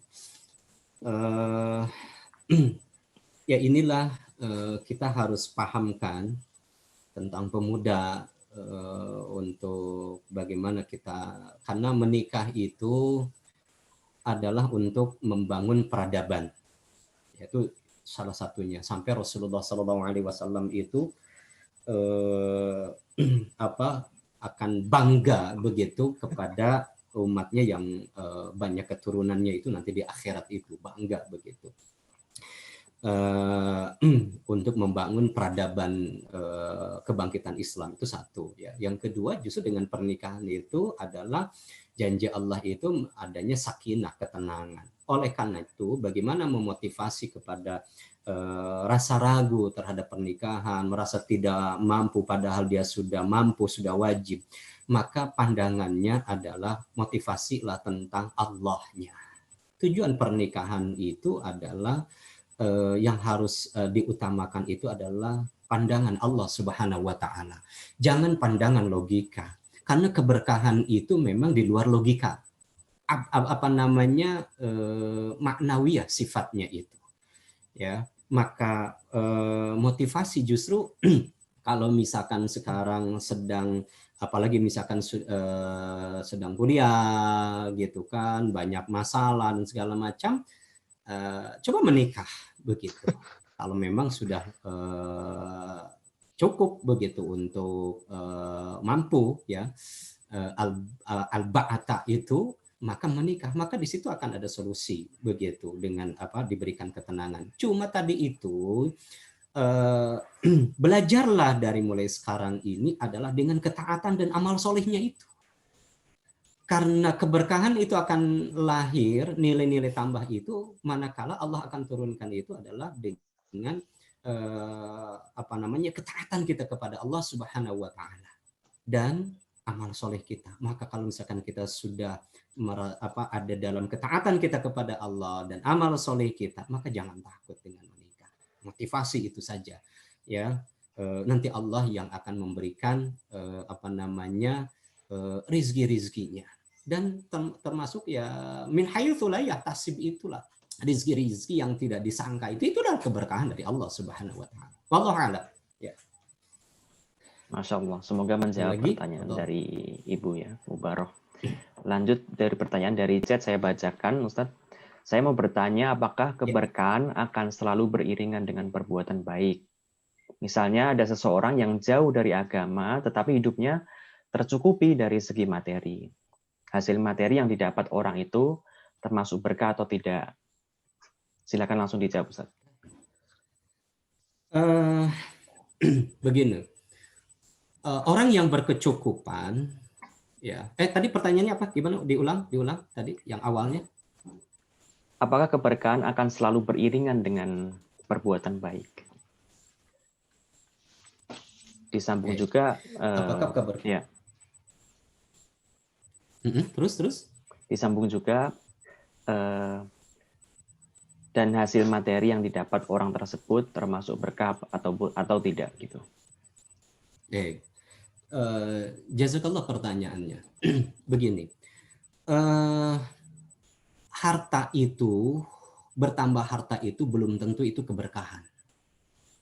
Belum tentu keberkahan, ya. Harta itu penambahannya itu Allah yang ngasih, ya. Kenapa saya katakan belum tentu keberkahan? Karena jangan-jangan itu adalah istidraj dari Allah Subhanahu wa Ta'ala. Bisa jadi sebagai istidraj. Apakah itu merupakan dari harta itu bertambah dan segala macam itu merupakan keberkahan atau tidak? Kita lihat bersyukur atau tidak. Itu tolok ukurnya, bersyukur atau tidak. Cara syukur itu adalah ketika bertambahnya harta, itu senantiasa dia bertambah taat, bertambah ibadahnya. Ya, jadi kalau misalkan dia bertambah harta, tapi justru bermaksiat, itu bukan berkah, tapi itu adalah istidraj. Ya, apa istidraj itu adalah Allah itu memberikan ujian kebaikan-kebaikan. Kenapa Allah memberikan ujian-ujian kebaikan? Dia itu dengan diberikan bertambahnya harta ini bersyukur tidak? Kalau tidak, Allah jatuhkan begitu. Ya, jadi tolok ukurnya itu dia bersyukur atau tidak. Tolok ukur dari syukur itu adalah dia bertambah taat dan bertambah ibadahnya atau tidak. Jadi jangan-jangan, saya suka muhasabah introspeksi, jangan-jangan rumah kita ini istijroj. Jangan-jangan mobil kendaraan kita istijroj. Atau jangan-jangan pasangan kita, istri kita itu istijroj. Kalau kita punya istri belum bersyukur. Nah, caranya bagaimana? Tambah ketaatan kita kepada Allah, tambah ibadah kita kepada Allah. Ya, Allah alam itu. Masya Allah. Ada lagi yang teman-teman yang ingin bertanya? Saya persilahkan. Silakan. Suaranya agak kencang dikit, Ibu. Oke. Assalamualaikum warahmatullahi wabarakatuh. Waalaikumsalam warahmatullahi wabarakatuh. Saya pengen bertanya atau pengen diterangkan sedikit pada awal pembicaraan. Bapak Ustadz mengatakan bahwasanya di pengajian di Indonesia, ibu-ibu yang datang suka meminta keberkahan kepada Bapak Ustadz. Bapak Ustadz mengatakan bahwasanya hal itu tidak benar karena keberkahan itu hanya datangnya dari Allah. Kemudian pada di akhir pembicaraan, Pak Ustadz mengatakan bahwasanya kebaikan istri itu ada pada Allah, Rasulullah, dan suami. Jadi di sini saya lihat ada kontradiksi. Mungkin saya minta penjelasan lebih lanjut. Apa maksudnya keberkahan pada Allah, Rasulullah, dan suami? Minta diterangkan lebih lanjut. Khair. Jazakillah Ibu. Langsung saja ya Mas Dita. Ya, baik. Yang pertama, berkah itu milik Allah, bukan milik manusia. Ya, keberkahan itu adalah milik Allah Subhanahu wa taala. Jadi yang memberikan keberkahan itu adalah Allah. Adapun manusia itu hanya wasilah. Jadi kalau kita mau minta keberkahan itu adalah kepada Allah, bukan kepada manusia. Kalau kepada manusia itu minta doanya. Begitu, minta doanya. Misalkan Ustadz minta doanya. Ya Ustadz itu mendoakan. Tapi keberkahan, nilai-nilai kebaikan itu adalah dari Allah Subhanahu wa taala. Makanya dalam sholat kita ketika tasyahud itu disampaikan at-tahiyatul mubarakatus shalawatut thayyibatu lillah. Ya. Keberkahan, kemudian sholawat, kebaikan, lillah itu milik Allah Subhanahu wa taala. Itu yang pertama. Jadi kalau kepada manusia, kepada orang itu adalah minta doanya, begitu ya.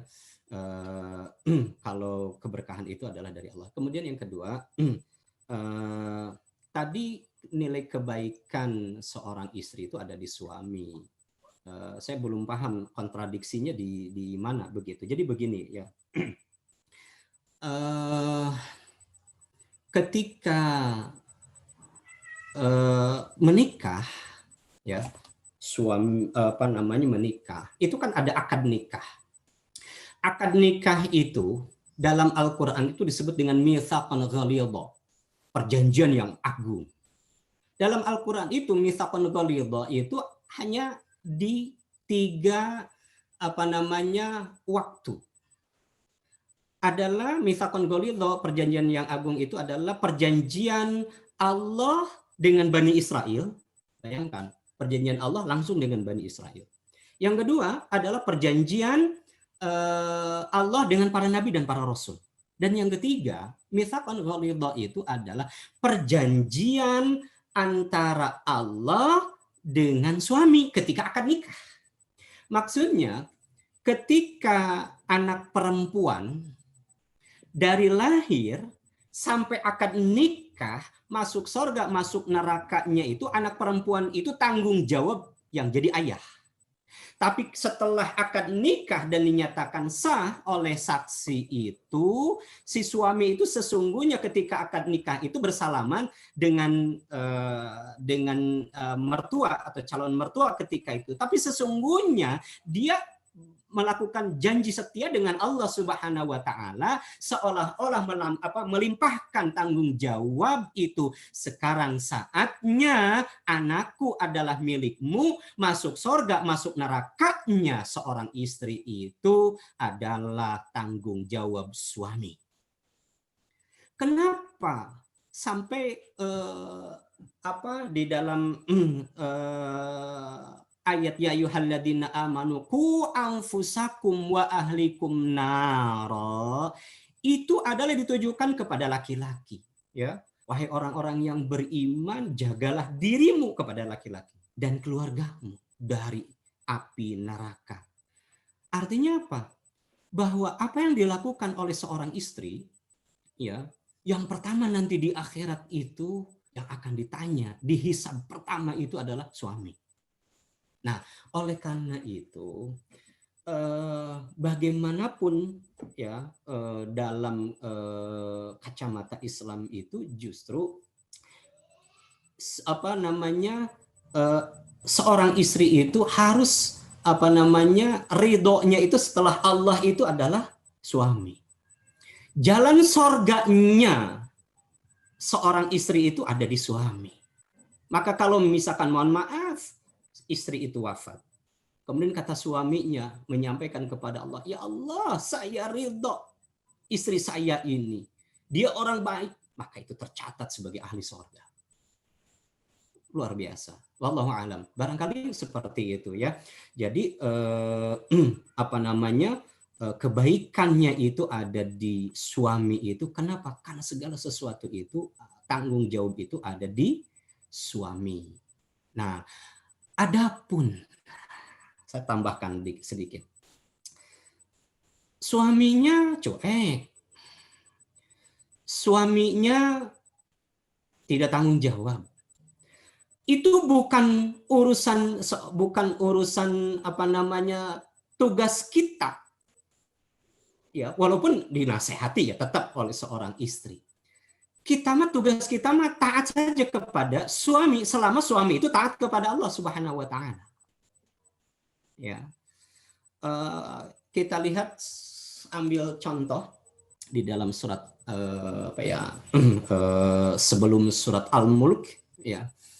Itu ada kisah di ayat 10, 11, 12 sampai 12 itu, 10, 11, 12 itu menceritakan tentang kisah istrinya Nabi Lut, kisah istrinya Nabi Nuh, kemudian di situ juga ada kisahnya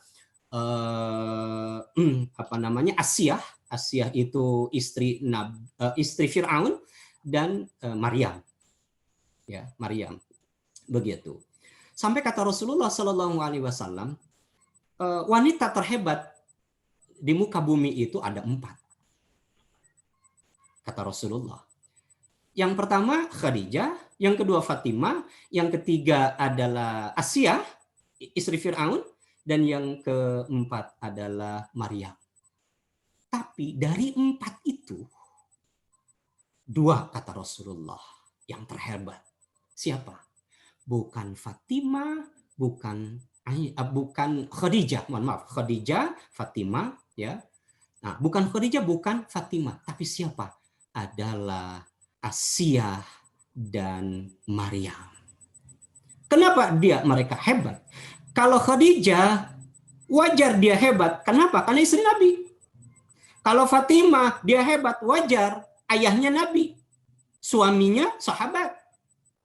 Tapi Asyah suaminya itu adalah Fir'aun, dia kafir. Tapi dia tetap melaksanakan kewajibannya sampai KDRT dan segala macam. Di surat itu digambarkan sampai memohon rumah di sorga, dan Allah buatkan untuk Asyah itu adalah rumah di sorga. Dan kenapa Maryam itu tidak memiliki suami, tapi dia sukses sebagai single parent itu, ya, menciptakan seorang anak yang sukses, yakni Nabi Isa alaihissalam. Wallahu a'lam. Terima kasih Ustaz. Ya. Baik, ada yang mau bertanya? Silakan Torik kalau mau bertanya. Assalamualaikum warahmatullahi wabarakatuh, Pak Ustadz. Masya Allah, Pak Ustadz, banyak yang Waalaikumsalam komentar ke warahmatullahi saya, apa yang disampaikan Ustadz sangat bermanfaat dan luar biasa. Ini ada pertanyaan Amin. dari ukhti kita di sini, namun nggak mau langsung nanya katanya. Pertanyaannya kurang lebih seperti ini. Jadi istri itu dalam Islam diistilahkan tulang rusuknya suami gitu ya, mau maknanya maknawi ataupun langsung gitu ya. Nah, tapi saat ini banyak sekali fenomena istri bukan hanya tulang rusuk suami, tapi juga menjadi tulang punggung keluarga. Apakah hal ini diperbolehkan dalam Islam? Atau menurut Pak Ustadz, bagaimana solusinya supaya suami dan istri kembali kepada fitrahnya? Karena yang ukhti ini tahu mencari nafkah adalah kewajiban suami. Nah, ini memang banyak fenomena di Indonesia ataupun di Jerman ini. Bagaimana kira-kira nasihat Pak Ustadz? Syukran. Khair, jazakillah bagi apa yang penanya ya. Tadi kan akhwat ya kalau tidak salah. Begini, betul sekali. Kewajiban seorang suami itu adalah menafkahi, ya, apa namanya, memberikan nafkah, ya, memberikan nafkah kepada istrinya, ya, memberikan nafkah kepada istrinya. Bagaimana dengan fenomena situasi dan kondisi seperti itu? Begini, pertama, istri itu tetap harus bersyukur kepada Allah Subhanahu wa Ta'ala, dan yang kedua bersyukur kepada suaminya, ya. Dan tetap doronglah seorang suami itu untuk bekerja, tapi seorang istri itu jangan menuntut lebih, maksudnya menuntut lebih. Tapi ketika tidak bekerja, doakan suami kita itu, kemudian berikan pemahaman bahwa tugas tanggung jawabnya itu adalah memberikan nafkah, baik lahir ataupun batin. Nah, kalaupun misalkan suami itu belum mapan dan istri yang bekerja lebih besar penghasilannya, istri jangan menggerutu dan segala macam, karena memang masing-masing ada rezekinya. Kemudian kalau istri bekerja itu, kalau suami ridho, tidak jadi masalah. Jadi kuncinya ada di suami, seperti itu, ya. Jadi apa namanya, dorong, kasih motivasi untuk senantiasa dia bekerja. Kalaupun misalkan belum mapan, tetap support, ya, mudah-mudahan justru akan diberikan kemudahan oleh Allah. Wallahu a'lam.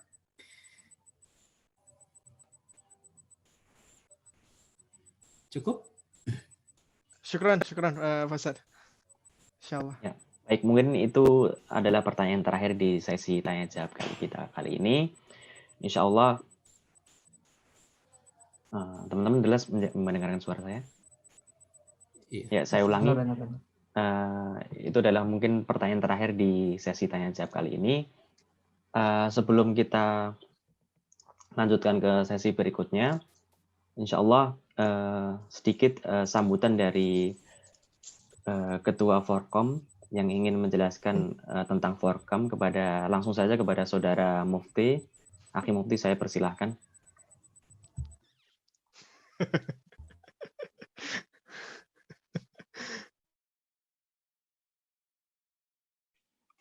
Bismillahirrahmanirrahim. Assalamualaikum warahmatullahi wabarakatuh. Waalaikumsalam warahmatullahi wabarakatuh. Innal hamdalillah nahmaduhu wa nasta'inuhu wa nastaghfiruh wa nastahdihi wa natubu billahi min shururi anfusina wa min sayyiati a'malina may yahdihillahu fala mudilla lahu wa may yudlil fala hadiya lahu. Asyhadu an la ilaha illallah wahdahu la syarika lahu wa asyhadu anna Muhammadan abduhu wa rasuluhu la nabiyya wa la rasula ba'dah. Saya ucapkan terima kasih Mas Dipta sudah mempersilahkan, dan juga apa namanya teman-teman di sini yang hadir, ayahanda tercinta Bi. Izin bicara di sini bentar. Insya Allah saya ingin memperkenalkan diri di sini kepada teman-teman dari Kaiserslautern dan juga Bapak Ibu semua yang hadir di kegiatan webinar ini. Jadi memang kita dari Forkom ada sedikit program untuk memperkenalkan di pengajian masing-masing kota gitu kan, tentang apa sih kita, organisasi Forkom itu seperti apa, untuk mungkin sosialisasi lebih lanjut lagi sehingga kita bisa lebih dikenal kepada masyarakat Indonesia yang terutama tinggal di daerah Jerman. Baik, saya boleh izin untuk share screen? Ya. Iya, bisa. Sekarang terlihat. Baik, bismillahirrahmanirrahim. Forkom Jerman, atau yang mungkin merupakan singkatan dari Forum Komunikasi Masyarakat Muslim Indonesia, alhamdulillah, itu merupakan sebuah organisasi yang merupakan wadah ukhuwah dan kerjasama antar pengajian-pengajian kota se-Jerman, dan ini sudah berdiri sejak 1994. Dan dia diinisiasi dulunya itu oleh pertemuan tahunan beasiswa DAAD, kemudian juga memang karena keinginan pengajian-pengajian kota untuk mempererat persaudaraan dan juga kerjasama antara satu sama lainnya, akhirnya didirikanlah Forkom ini. Dan alhamdulillah sejak tahun 2014 sudah menjadi EV atau Eingetragene Verein di Amtsgericht Hannover, dan alhamdulillah selama 26 tahun ini sampai sekarang kita terus berusaha untuk menebar manfaat dan maslahat melalui program-programnya. Dan visi atau tujuan dari Forkom itu sendiri merupakan pertama wadah ukhuwah dan kerjasama antar pengajian kota, mendorong kegiatan positif pengajian-pengajian kota, mempererat persaudaraan Muslim, dan menyuburkan dakwah Islam di Jerman. Alhamdulillah sekarang berarti Forkom semenjak tanggal 25 Juli lalu setelah dibangun kepengurusan baru, dan sekarang kita sudah berjalan kepengurusannya. Ini mungkin sedikit memperkenalkan saja. Kita kepengurusan Forkom tahun ini ada 5 divisi, diantaranya ada divisi Humas, divisi Safari Ustadz, divisi Haji, divisi Media Publikasi, dan juga divisi Ziswaf. Dan insya Allah mudah-mudahan kita di sini bisa bekerja dan juga mengemban amanah dan juga bisa memberikan manfaat bagi kalian semua, terutama masyarakat Muslim Indonesia yang ada di Jerman. Dan di sini saya ingin juga memperkenalkan sedikit mengenai program-programnya Forkom, sehingga apa sih Forkom itu? Ini tadi sudah dijelaskan tujuannya. Ini juga saya ingin memperkenalkan bagaimana struktur keorganisasiannya. Nah, ini mungkin sedikit aja menjelaskan tentang program-program Forkom ke depan yang insya Allah kita akan rencanakan, dan juga nanti mungkin ingin mengajak teman-teman di Kaiserslautern ini untuk ikut andil, untuk ikut aktif bekerja sama, dan juga mengikuti kegiatan-kegiatannya Forkom. Kegiatan-kegiatan Forkom diantaranya adalah kegiatan salam atau silaturahim darat masyarakat Muslim se-Jerman. Terakhir kali kita adakan salam ini pada tahun 2019, dan waktu itu kita mengundang Ustadz Salim Villa. Kegiatan ini memang kegiatan yang di sana itu kita berupaya untuk menghadirkan Ustadz kondang dari mancanegara dalam tablik akbar di berbagai kota besar di Jerman. Dulu pernah diadakan, kita mengundang misalnya Ustadz Adi Hidayat, kita pernah juga mengundang A'agim, kita juga pernah mengundang Ustadz Bakhtiar Nasir, dan banyak sekali gitu kan. Dan insya Allah pada kepengurusan tahun ini kita akan merencanakan kegiatan salam ini pada tahun 2021. Mudah-mudahan kita rencanakan kegiatan salam ini pada summer 2021, sehingga mudah-mudahan kondisi pada saat itu sudah mereda pandeminya dan kita bisa berkumpul bersama lagi. Selanjutnya, kegiatan juga yang merupakan kegiatan unggulan dari Forkom adalah kegiatan Safari Ustadz. Kegiatan Safari Ustadz ini adalah kegiatan yang di sana Forkom mengundang Ustadz dari Indonesia untuk berkeliling bersafari di Jerman. Di sini ada gambarnya tuh, Ustadz naik kereta berkeliling dari kota ke kota lain, bahkan sampai ke pengajian-pengajian kota pelosok Jerman pun kita datangkan Ustadznya ke sana. Dan insya Allah ini kita akan rencanakan pada bulan Ramadan 1442 atau ya di tahun depan. Mudah-mudahan kita berdoa sama-sama kepada Allah, kita bisa mendatangkan Ustadz dari Indonesia ke Jerman untuk bersafari di kegiatan Safari Ustadz ini. Dan tentunya mudah-mudahan pandemi pun sudah mereda sehingga bisa dilaksanakan sebagaimana biasanya. Tapi kita juga merencanakan, karena sekarang kita melihat situasi ini adalah situasi yang masih pandemi, untuk berkumpul bersama-sama di tempat umum banyakan itu merupakan sesuatu yang berisiko tinggi. Kita pun berencana untuk menghadirkan atau mengadakan kegiatan kajian online. Insya Allah kajian online untuk series pertama, jadi kegiatan kajian online rutin ini kita rencanakan untuk kita adakan dalam bentuk rutin, minggu sekali, dan nanti kita akan hadirkan seri-seri menarik. Dan untuk series pertama, insya Allah kita rencanakan kita akan mulai ini bulan Desember nanti. Insya Allah kabar akan kita berikan lebih lanjutnya, kabar teraktual. Kita bisa katakan sampai saat ini coming soon. Dan insya Allah temanya itu adalah muamalah kontemporer. Dan insya Allah akan dihadiri atau diisi kajiannya oleh Dr. Oni Sahroni MA. Dan tentunya muamalah kontemporer ini merupakan sesuatu yang sangat relevan bagi kita semua, gitu kan, bagaimana kita harus wallahu alam misalnya berbisnis, berjual beli, terutama dengan sekarang kondisi yang sudah dunia modern, yang katakanlah misalnya alat pembayarannya pun sudah tidak pakai uang lagi, akarnya pun sudah tidak perlu kita katakan lagi. Nanti bagaimana itu dalam tinjauan fikih kontemporernya. Ini insya Allah merupakan kajian yang cukup menarik, dan mudah-mudahan nanti teman-teman yang ada yang dari Kaiserslautern, pertama untuk masyarakat yang tinggal di sana untuk coba ikut hadir di dalam kajian ini, insya Allah akan bermanfaat. Dan juga Ane ingin mengundang para pengurus dari Kaiserslautern, pengurus pengajian Mikail, untuk juga kita nanti insya Allah akan kirimkan proposalnya agar bisa ikut andil juga aktif dalam kepanitiaan, mungkin bisa kita katakan, atau misalnya penyelenggaraan kegiatan kajian ini.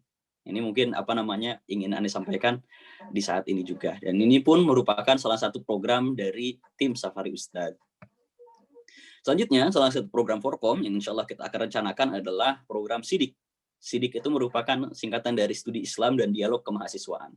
Kita tahu bahwa kebanyakan masyarakat Muslim Indonesia yang ada di Jerman ini adalah para pelajar, dan di dalam kegiatan SIDIK ini kita ingin menjaring mereka, para mahasiswa-mahasiswa Muslim yang ada di Jerman, untuk duduk bersama, berdiskusi, berdialog. Dan di sini pun kita tidak hanya diajarkan tentang kajian-kajian Islaman, tapi juga tentang hal-hal yang saintifik gitu. Ini pertemuan yang sangat menarik, dan insya Allah kita akan rencanakan pula pada tahun 2021, tahun depan. Insya Allah segera kita akan berikan kabar. Insya Allah nanti ini masih kita buat kepengurusannya atau kepanitiaannya bekerja sama dengan pengajian dari daerah Frankfurt. Selanjutnya, program yang merupakan unggulan dari Forkom juga adalah program haji. Nah, ini ada fotonya nih, foto rombongan haji Forkom tahun 2019. Sayang sekali kalau misalnya tahun lalu kita juga sudah merencanakan kegiatan haji, namun dibatalkan dikarenakan adanya COVID-19, sebagaimana yang kita tahu semuanya. Nah, untuk haji tahun 2021, kita juga tetap merencanakan untuk memberangkatkan beberapa rombongan dari Jerman ke Tanah Suci. Tapi nanti tetap kita belum bisa dengan pasti mengatakan bagaimana teknis, apakah pendaftaran sudah dibuka seperti apa, karena kita masih menunggu update dari Saudi, bagaimana nanti dengan protokol kesehatan dan segala macamnya, apa aja yang harus dipenuhi, apakah diizinkan atau tidak, itu masih kita menunggu ACC dari Saudinya terlebih dahulu. Tapi insya Allah untuk tahun ini kita pun akan rencanakan mudah-mudahan pada Zulhijjah 1442, karena kan Zulhijjah berarti sudah di summer akhir ya, sudah di bulan Juli Agustus, insya Allah mudah-mudahan di sana pandemi sudah meredam. Jadi mudah-mudahan kita bisa memberangkatkan rombongan haji pada bulan Zulhijjah ini. Selanjutnya, salah satu program Forkom juga yang begitu menarik adalah Forkom Business Day. Ini kita rencanakan insya Allah coming soon. Kita belum tentukan kapan detailnya, tapi insya Allah nanti akan diadakan di Hamburg. Dan pada kegiatan Forkom Business Day ini kita ingin membahas gitu kan tentang agar kita bisa memberikan motivasi kepada masyarakat, jiwa-jiwa entrepreneurship gitu. Jadi ini merupakan sesuatu kegiatan yang sangat menarik untuk dihadiri juga. Ini kita dari Forkom terakhir kali pada tahun 2019 diadakan di Braunschweig. Waktu itu temanya adalah ekonomi syariah, dan waktu itu kita mendatangkan 4 pembicara yang luar biasa. Nanti untuk yang 2021 stay tune, insya Allah nanti kita akan memberikan informasi lebih lanjutnya. Baik, kemudian kegiatan yang merupakan unggulan juga dari Forkom adalah kegiatan Ziswaf, atau merupakan singkatan dari zakat, infak, wakaf, sedekah, Ziswaf. Ya, di sini kami berupaya untuk menggalang dana atau mengumpulkan dana dari para donatur untuk nanti dana tersebut, dana zakat, wakaf, infak atau sedekah, nanti kita akan salurkan ke lembaga-lembaga atau ke partner Forkom, diantaranya adalah Rumah Zakat, Aksi Cepat Tanggap, dan Human Inisiatif. Jadi selain zakat, infak, wakaf, sedekah, kita juga di sini bekerja sama dengan ACT, seringkali di situ pun ada program-program, misalnya program penggalangan dana untuk bantuan bencana alam, atau misalnya untuk banyak sekali program-program yang di sana kita menyediakan wadah Bapak, Ibu, teman-teman semuanya untuk berinfak di sini dan mengeluarkan sebagian dananya di jalan Allah Subhanahu wa taala. Baik, itu mungkin sekilas tentang Forkom.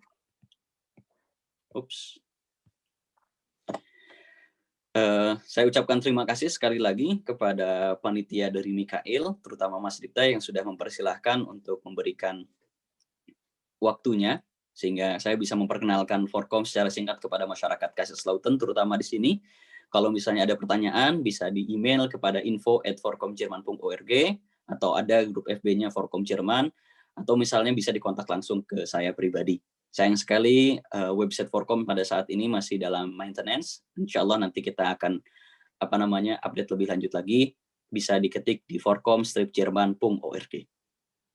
Ya, terima kasih, jazakumullah khairan jaza atas waktunya dan kesempatan yang telah antum berikan.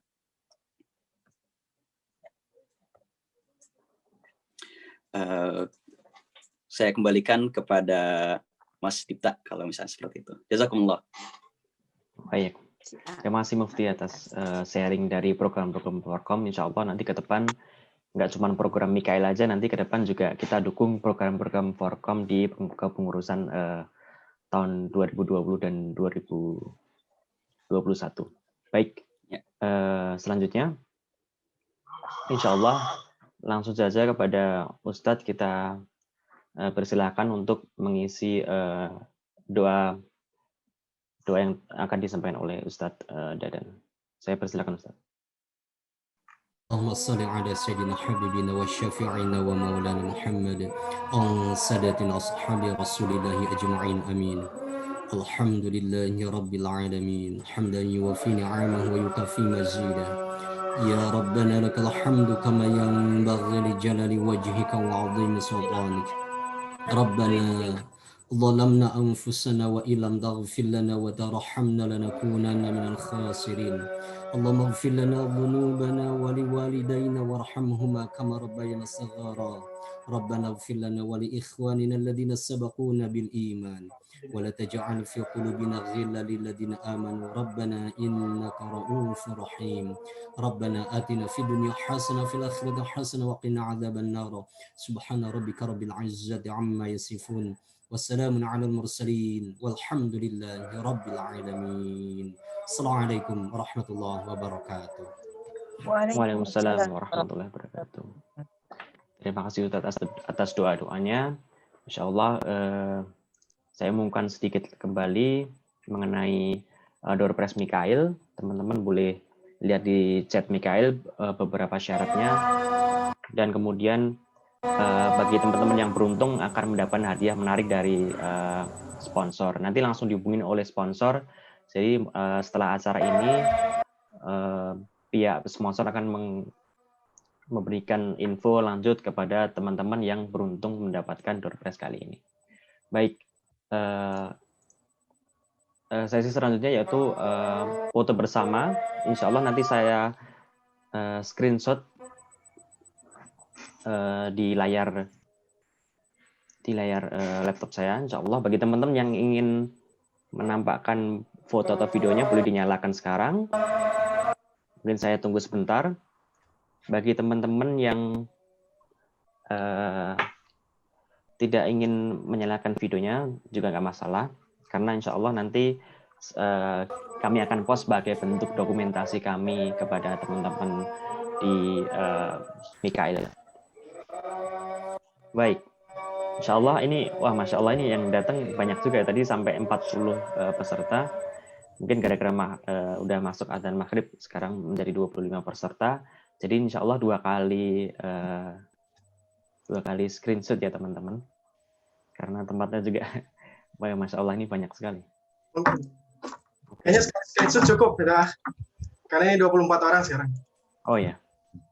Oke, saya share screenshot Insya Allah. Saya hitung 1, 2, 3. Bentar.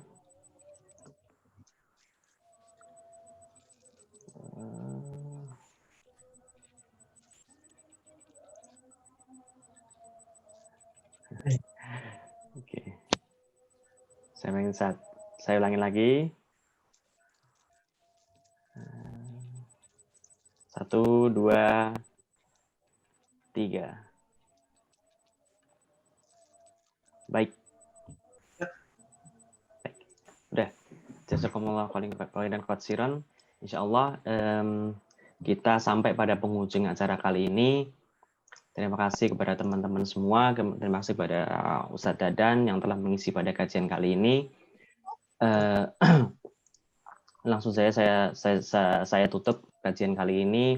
Insya Allah kita berdoa kepada Allah semoga majelis kita kali ini diberkahi Allah Subhanahu wa taala, dijadikan sebagai tambahan ilmu, tambahan amal, tambahan amal soleh kita insya Allah kelak di hari kiamat. Semoga seluruh amal kita yang telah kita kerjakan sampai menjelang ajal nanti diterima dengan kemahamurahan Allah Subhanahu wa taala. Dan juga semoga dosa-dosa yang telah kita pekerjakan sekecil ataupun sebesar apapun dihapuskan dan digantikan menjadi amalan-amalan soleh kita. Amin ya rabbal alamin. Kita juga doakan juga saudara-saudara kita di Jerman, di Indonesia, di Palestina, di Syria dan Myanmar dan seluruh dunia ini, muslim-muslim seluruh dunia, dimanapun mereka berada, yang mungkin tidak beruntung karena sedang tertindas atau masalah suatu apapun. Semoga Allah ikhlaskan niat-niat kita, niat-niat mereka, dan diterima para syuhada-syuhada mereka, mudahkan Islam di tangan-tangan mereka, dan semoga Allah partisipasikan amal kita, baik dengan doa, harta, dan jiwa-jiwa kita.